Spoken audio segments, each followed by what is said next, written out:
nation in the world, especially in the UK, should call for a ceasefire. And if they don't, we need to put the pressure on them all for a ceasefire. The international consensus that temporarily halting genocide is okay, that's disgusting. Netanyahu, Biden, Sunak, Starmer, all of them should appear.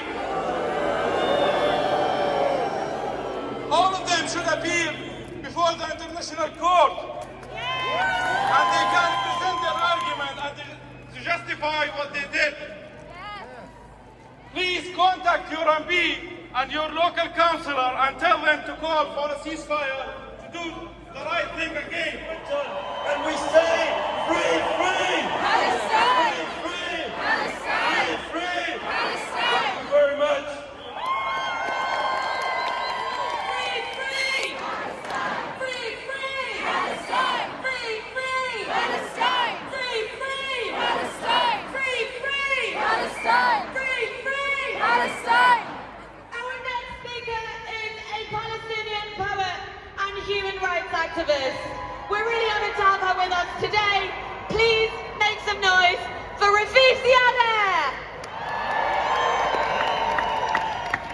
I wish you could all see the crowds from up here. You all look so beautiful. Freedom. We will not rest.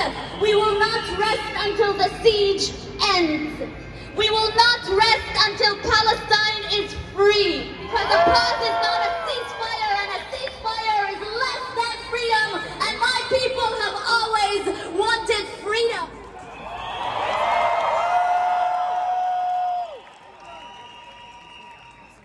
No Palestinian today is okay. We are bearing ourselves together. The ultimate guarantor, but Israel, which has German-made, nuclear-capable submarines at sea, needs the protection of British warships and warships from America also. What kind of security is that? And for whom? The British war machine and the war machines of Britain's allies are complicit. They are complicit in Israel's crimes. And it's our responsibility to stop Britain's war machines. Stop it.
Israel.